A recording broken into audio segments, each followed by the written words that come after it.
toutes et à tous et merci de nous choisir pour votre source d'information. Bienvenue dans cette édition d'information de 19h de Niata TV et voici les titres. Le président de la transition, le colonel Assimi Goïta, a présidé ce jeudi matin à la Cour suprême la rentrée solennelle des cours et tribunaux. Le groupe audiovisuel Nieta a procédé à une grande remise de dons aux déplacés du centre du pays qui vivent à Koutchala. En Algérie, les députés ont voté la suppression des subventions sur les produits de base.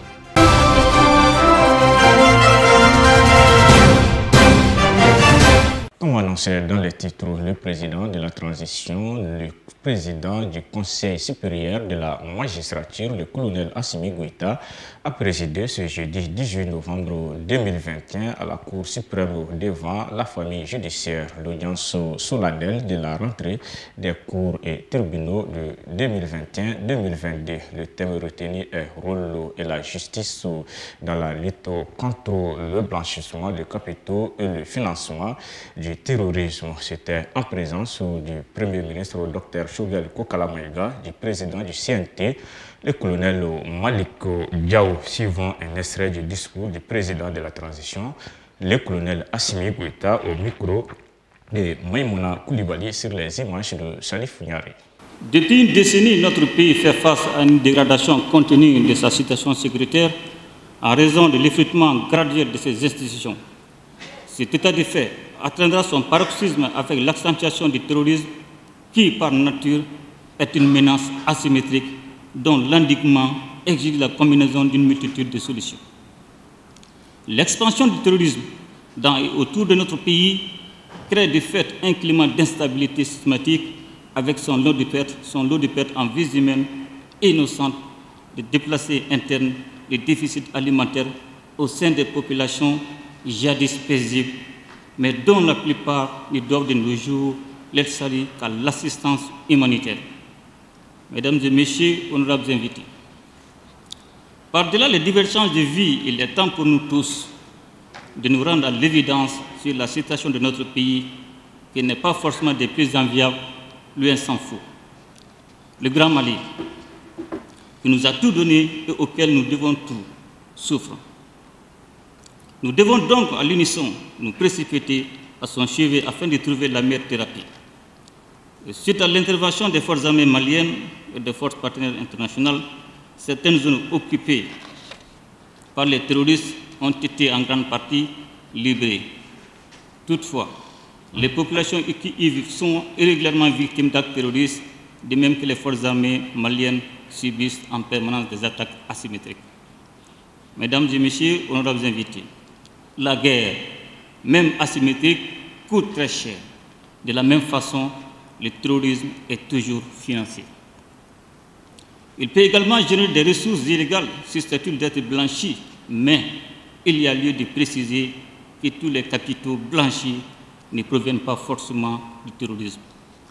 Certes, la lutte armée est une nécessité dans la lutte contre le terrorisme, mais au-delà de cette option, il y a lieu de comprendre que le terrorisme est une activité lucrative qu'il convient de combattre autrement, notamment en s'attaquant à ses sources de financement.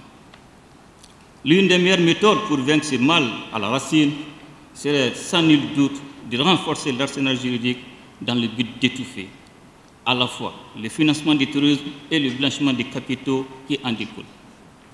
Cette lutte sera vaine sans une justice engagée et mieux outillée.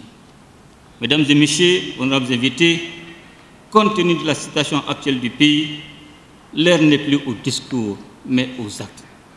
Agissons donc pour la survie du Mali.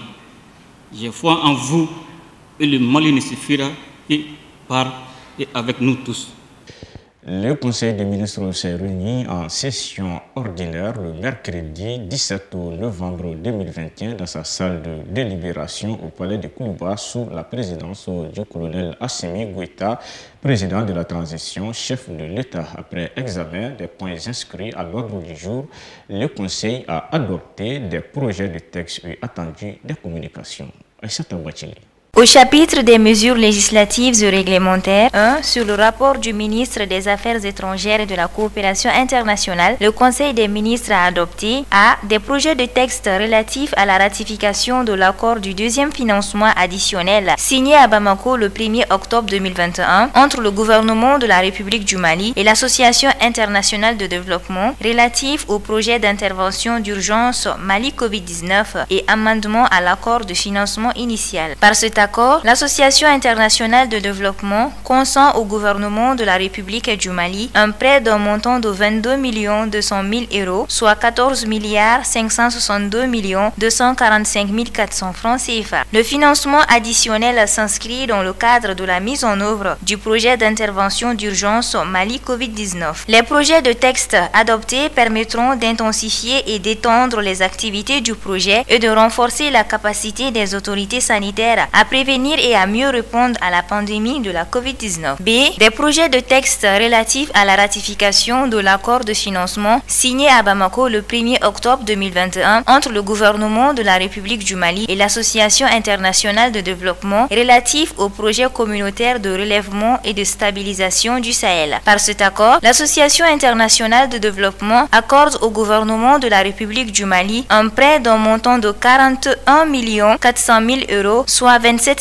156 619 800 francs CFA. Le financement permettra d'appuyer les efforts du gouvernement visant à promouvoir le développement socio-économique et à lutter contre l'insécurité alimentaire et le réchauffement climatique dans les zones fortement touchées. 2. Sur le rapport du ministre de l'Urbanisme, de l'Habitat, des Domaines, de l'Aménagement du territoire et de la population, le Conseil des ministres a adopté un projet de décret portant affectation au ministère de l'Enseignement supérieur et de la Recherche scientifique de la parcelle de terrain objet du titre foncier numéro 1302 du cercle de Dioïla. La parcelle affectée d'une superficie de 25 hectares, sise à Siokoro, commune rurale de Kemekafo, est destinée à abriter le centre de formation et de recherche en foresterie permettant entre autres le développement et l'exploitation de ressources forestières existant dans la zone. Au chapitre des communications, 1. Le président de la transition, chef de l'État, a informé le Conseil des ministres des décisions suivantes. A. Du choix du 11 novembre comme journée nationale des légitimités traditionnelles. B. Du baptême de l'aéroport de Nioro du nom de aéroport international Ahmada Hamaoula Sherif. 2. Le ministre de la Santé et du Développement social a informé le Conseil des ministres de l'évolution de la maladie à coronavirus marquée par une diminution du nombre de cas testés positifs par rapport à la semaine précédente. Le président de la transition, chef de l'État, a cependant appelé la population au respect strict des mesures de prévention et de lutte contre la maladie.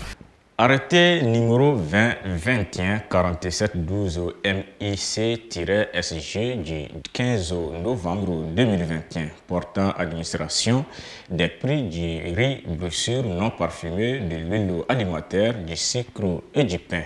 Le ministre de l'Industrie et du Commerce vit la Constitution, vit la charte de la transition, vit la loi numéro 2015-036 du 16 juillet 2015 portant protection du consommateur, vit la loi, le décret numéro 2018-0491/PRM du 12 juin 2018 portant organisation du commerce de distribution, vu le décret numéro 2021-0361 PT-RM du 17 juin 2021 portant nomination du Premier ministre, vu le décret numéro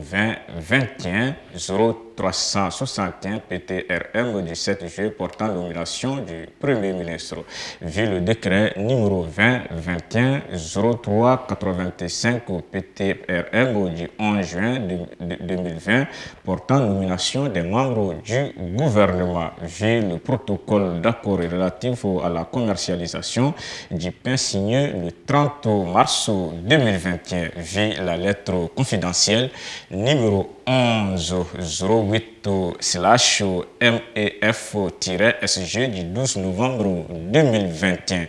Le gouvernement baisse les prix des denrées alimentaires. Article 1. Les prix indicatifs au plafond de vente en gros et au détail du riz brécir non parfumé, de l'huile alimentaire, du sucre et du pain sont fixés sur toute l'étendue du territoire national comme suit. Riz brécir non parfumé importé, 15 000 francs CFA les sacs de 50 kg, 350 francs CFA le kilo. Huile alimentaire importée, 17 000 francs CFA le bidon de 20 litres, 1000 francs CFA le litre. Sucre importé, 22 500 francs CFA le sac de 50 kg, 500 francs CFA le kilo.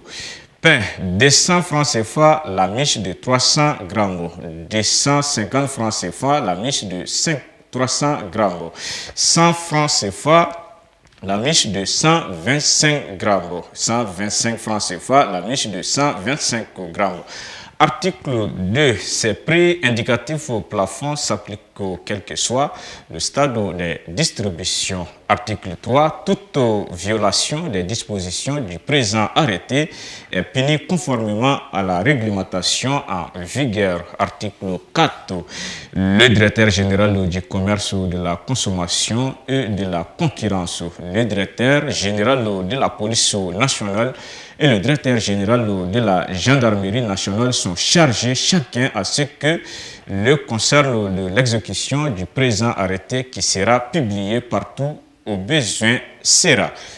Le lancement de la 3e édition de la caravane ouest africaine pour le compte du Mali a eu lieu hier à Niamakoro, Dialobougou. Pour un rappel, en 1995, il y a eu une démolition à Niamakoro, Dialobougou qui a fait des victimes car 4712 familles se sont retrouvées dans la rue. Cette 3e caravane de sensibilisation mène une lutte commune avec les victimes de la démolition. Soumou Yatara était sur place. Suivons-le. La terre, l'eau et les semences sont des ressources vitales. Par conséquent, elles ne doivent en aucune manière faire l'objet de marchandises ou de décisions politiques. Elles doivent être préservées par chaque communauté pour le bien commun de nos sociétés, de notre environnement et de notre alimentation. Pour les générations actuelles et futures, et raison pour laquelle, pour cette 3e caravane ouest africaine, 6 pays vont être concernés. Et cela débutera du 20 novembre jusqu'au 11 décembre 2021. Et l'objectif de la caravane, c'est faire un CEDEAO des peuples.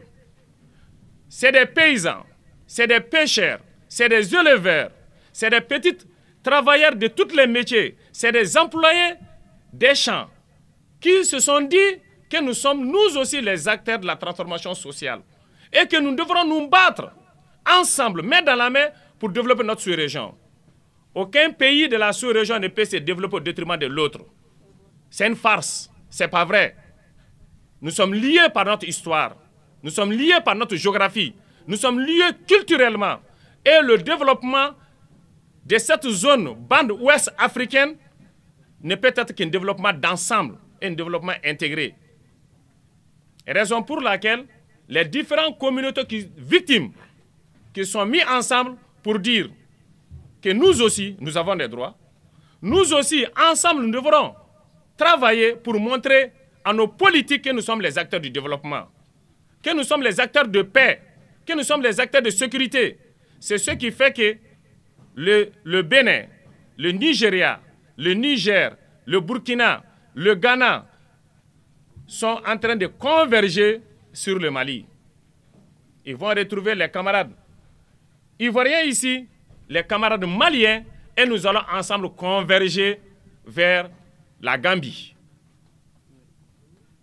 C'est des activités qui se font à toutes les étapes. Et ces activités ne sont que des activités qui sont basées sur le développement, l'intégration et la paix dans la sous-région. L'Afrique saigne, le Sahel saigne par une guerre qui ne dit pas son nom. Mais une guerre qui n'est que la conséquence de l'injustice suivie de la mauvaise gouvernance de nos politiques sur leur propre peuple. Il est temps que les victimes de la dite zone aéroportière soient solidaires. Tant qu'il n'y a pas de justice, il n'y aura pas de paix. C'est dans cette attitude que la caravane ouest africaine s'est dit que la terre, l'eau et les semences paysannes sont un patrimoine commun. Nous sommes dans une zone d'injustice. Et nous allons faire plusieurs zones d'injustice pour montrer qu'il est temps que la politique change. Il est temps que la mentalité de ces soi-disant intellectuels formatés dans le système et universitaire doivent se déformater. Il est temps de baser notre développement sur nos us et coutumes. Il est temps qu'on s'écoute, qu'on sorte de ce mysticisme du pouvoir ou des représentants d'État, de parler de la vraie légalité entre les peuples et les communautés. C'est ce qui va faire le développement. Il faut qu'on s'écoute entre nous pour bâtir et non rester dans le système de l'ancien maître quand on était colonisé. 27 ans de lutte, 27 ans d'injustice, 27 ans que les victimes de la démolition de la zone aéroportière sont en train de subir l'injustice par nos autorités. Qu'un gouvernement s'acharne contre sa population, casser 4720 familles sans préavis, ni avertissement, ni cause. Dans d'autres pays, on voit des guerres, ça existe. Mais le gouvernement s'acharne contre sa population. C'est la première fois dans le monde que nous avons entendu. Tout ce que je sais quand même, l'endroit n'est pas du tout la zone aéroportière. La zone aéroportière a été demandée au chefferie du Bolé par le président Modibo Keïta. Et c'est 750 hectares, la norme internationale d'un aéroport. Et l'aéroport est déjà clôturé. Il n'y a pas un mètre qui fera encore l'aéroport. Donc nous tenons des documents authentiques. Il y a des autres qui disaient que nous les déguerpis, nous sommes là par les sourdités oreilles, sinon on a eu des terres, on a eu de l'argent et on a bouffé l'argent là et pour garder cet espace-là. C'est pas vrai. Quand il y a eu la démolition en 1995 et 4 ans après, ils ont réduit encore l'endroit en 1999. Donc, ils ont réduit plus de 7000 hectares qui ne faisaient pas partie de la démolition. Jusqu'à là, il reste encore tout cet espace et ils sont là à donner tout cet espace-là aux bailleurs. Donc, les déguerpis, parce que nous sommes pauvres, on ne peut pas avoir ce que nous méritons. Tout au long du lancement, les caravaniers prononçaient des slogans qui montrent leur détermination envers leur combat qu'ils mènent entre victimes, entre communautés, entre citoyens assoiffés de justice. À nous la terre. À qui la terre? À nous la terre. Touche pas. À ma terre. Touche pas. À ma terre. Ma vie. La Direction nationale de l'état civil du ministère de l'administration territoriale et de la décentralisation a organisé un atelier de sensibilisation et de plaidoyer des organisations de la société civile au Centre international de conférence de Bamako. Sachez que dans le cadre de la modernisation de son système d'état civil, le gouvernement s'est doté d'une stratégie nationale de l'état civil 2018-2022 assortie d'un plan d'action de mise en œuvre. Ainsi, des réformes importantes ont été entreprises consistant notamment à créer un fichier central de l'état civil interconnecté avec les centres d'état civil et à même de sécuriser l'identité de la population et d'être exploitable par d'autres administrations utilisatrices. Suivons les commentaires. Cet atelier visait d'une part la mobilisation des organisations de la société civile sur les enjeux de l'état civil et sa modernisation en cours et à accroître leur connaissance sur le système d'état civil malien. Et d'autre part, il devait outiller les organisations de société civile en vue d'un plaidoyer pour l'adoption des textes législatifs proposés pour renforcer le cadre normatif de l'état civil et offrir une assise légale adéquate aux réformes en cours de l'état civil. L'événement était présidé présidé par le chef de cabinet du ministre de l'administration territoriale et de la décentralisation, Amini Belko Maïga, en présence du directeur national de l'État civil, Dr Abdoulaye Al-Kadi, ses partenaires techniques, financiers et d'autres participants. Cette rencontre a permis aux organisations de société civile d'être informées des enjeux de l'État civil et sa modernisation en cours, de la nécessité d'un cadre normatif adéquat et sensibilité en vue d'un plaidoyer pour l'adoption de 4 avant-projets de loi. En outre, elles ont été outillées pour servir le relais auprès des populations et des communautés. En matière de sensibilisation sur l'importance de l'enregistrement des faits d'état civil dans les délais et de la nécessaire régularisation des naissances et décès non déclarés. Dans son discours d'ouverture, Amini Belko Maïga a fait savoir que l'état civil d'un État revêt d'une importance vitale étroitement liée à sa souveraineté et à son développement. Son organisation justifie la mise en place d'un dispositif de gouvernance permettant l'enregistrement des faits d'état civil, l'élaboration des statistiques vitales, la protection tant des annoncés que des infrastructures qui les abritent. Selon le chef de cabinet, l'enregistrement des faits d'état civil est défini par les Nations Unies comme étant l'enregistrement continu, permanent, obligatoire et universel des caractéristiques des faits d'état civil qui ont eu lieu, s'y ajoutent autres faits d'état civil liés à la population et prévus par décret, loi ou règlement conformément aux prescriptions légales en vigueur dans chaque pays. Aujourd'hui, la nécessité d'améliorer le système d'état civil trouve désormais une résonance toute particulière avec les nouveaux défis et enjeux de la mondialisation. On peut citer le libre circulation des personnes qui sous-entend l'intégration régionale et se trouve renforcée et sécurisée lorsque le système d'identification repose sur un système fiable d'enregistrement d'état civil, a soutenu Amini Belko Maïga. De son côté, le directeur national de l'état civil, Dr Abdoulaye Al-Kadi, a souligné qu'à travers l'état civil, on a toute la question de gouvernance telle que les élections. C'est nous qui donnons la matière première à la détermination du fichier électoral. Il s'est réjoui qu'à ce jour, le Mali est à 87,5 enregistrements à la naissance par rapport à des pays de la sous-région qui sont entre 20 et 30, ce qui veut dire que notre pays a une bonne place au sein de l'Afrique en matière d'enregistrement des faits d'état civil, une bonne dynamique à préserver. Ainsi, le directeur national a invité nos compatriotes à se faire enregistrer à l'état civil afin d'avoir accès à tous les services sociaux de base. Le groupe audiovisuel Nieta a procédé à la remise des dons aux déplacés du centre qui sont installés dans la ville de Koutchala ce mercredi 17 novembre 2021. Ces dons étaient composés du riz, des vêtements, des chaussures et un matelas. 30 déplacés ont reçu des dons et des menuisiers, des musiciens, des directeurs de radio de Koutchala et les personnes âgées de Koutchala ont aussi bénéficié de ces gestes symboliques. La cérémonie a été magnifiée par la présence des notabilités, des autorités coutumières administratives de la ville de Koutchala. La radio Djamadjigui a eu l'honneur d'abriter la cérémonie. Nos envoyés spéciaux Abdou Ouattara et Minirou Diré.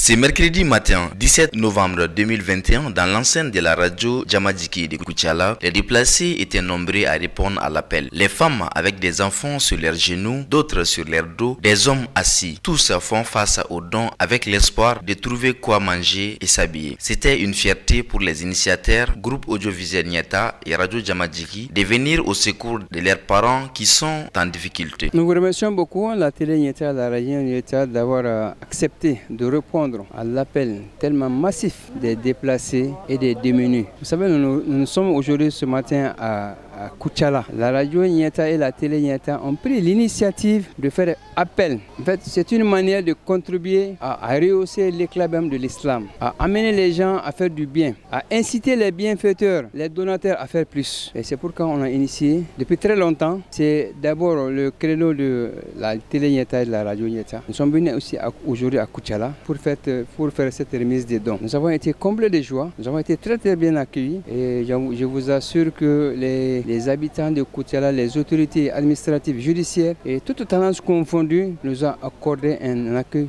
très chaleureux. Ces dons étaient composés de sacs de riz, des vêtements, des chaussures. Tous ont été distribués à ces hommes et femmes qui ont abandonné leur localité à cause de l'insécurité. Par la suite, certains autochtones de la ville de Koutiala ont aussi bénéficié de ces dons. Plus particulièrement, les dons étaient destinés aux démunis, aux déplacés. Vous savez, au Mali, les uns et les autres, tout le monde est au courant de ce qui se passe, les événements qui se passent au Mali. Ces événements ont occasionné des déplacements de plusieurs personnes et qui ont quitté leur contrée pour se retrouver dans les villes les plus proches, dans toutes les régions du Mali. Et c'est là, il faudra que nous venons à leur secours. C'est ce que la télé a compris. Les dons étaient composés de riz, de mil, des habits, de vêtements et même du savon. Et même des couchettes. Donc c'est cet événement qui nous réunit ce matin. Et nous remercions tous les donateurs. On a pris l'habitude d'oublier les muezzins et ils en font partie cette fois-ci. Les muezzins ont eu leur part, les personnes âgées également. D'autres cris de cœur ont été lancés aux donateurs, notamment les handicapés qui se sont déplacés du centre à cause de l'insécurité. Mais nous envisageons les jours à venir parce que des revendications ont été faites pour les handicapés. Et les handicapés sont là et ils ont fait aussi des revendications. Nous renouvelons la demande à l'endroit de tous